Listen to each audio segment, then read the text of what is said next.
someone. Oh, I was just Snapchatting my mom.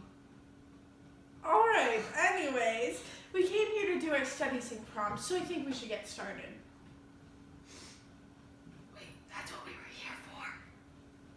Let's take a look at the prompt. Examine the article about teen romance and use the knowledge you've gathered to describe how it relates to the themes and actions expressed by the characters in Romeo and Juliet. Include specific evidence from the text when explaining how teen romance today is similar to that of the time period of the play. Emma, why don't you get us started on reading the article? That one. Guys, did you even hear me read any of the prompt? Whatever, Emma, just start reading, please. Caught in a bad romance. Adolescent romantic relationships and mental health. Relationship demands, coupled with desires to gain partner approval, may suppress authenticity and promote behavior that reflects why adolescents perceive relationship partners wish to observe. Whoa, that sounded pretty complex. I think we should break it down. I agree. First off, what the article is trying to say is that when teens first fall for someone, they do anything to try to impress them and win them over. They may even hide some of their true identity or do things they wouldn't normally do in order to impress their partner. Kind of like how in Romeo and Juliet, Juliet changed herself and did what she thought Romeo would want her to do. At first, she was level-headed and conservative, but she thought about everything she did before she did it. She didn't want to get married. But once Romeo told her he wanted to get married, she changed her mind, even though it went against everything she had been feeling before. The article continues by saying adolescence also entails growing interest and involvement in romantic relationships for most youth. Unfortunately, early romances may contribute to mood disorders among adolescents for a number of reasons. What do we think were some of those mood disorders that Romeo and Juliet experienced in the play?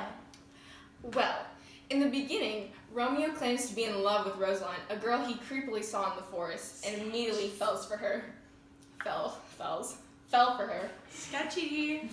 When she took a vow of chastity, which means that she couldn't get married, Romeo became very depressed, even though he never had actually talked to her.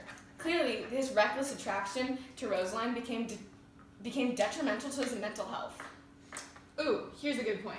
The article says romantic relationships often disrupt friend and parent-child relationships. That's definitely true in Romeo and Juliet. We see major examples of this when Juliet goes completely against her parents and the nurse to be with Romeo.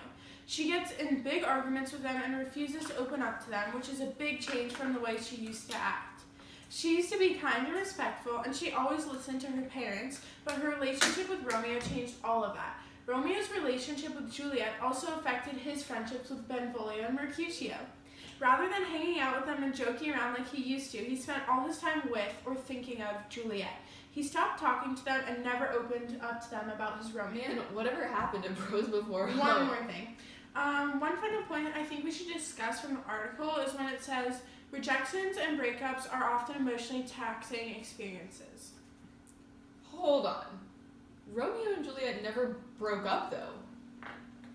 Well, not technically, Amanda, but when Romeo was cast away, it was just like a breakup. Romeo and Juliet were separated, and they went through the same feelings that they would as if they broke up. They were literally crying on the ground. And we're back. Yeah, thanks for that demonstration.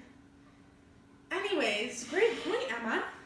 Wow, I was actually thinking for once. Look who's talking. Guys, stop. We all had really good points about the prompt. All right, guys, I'm starving. Anyone want to go get lunch?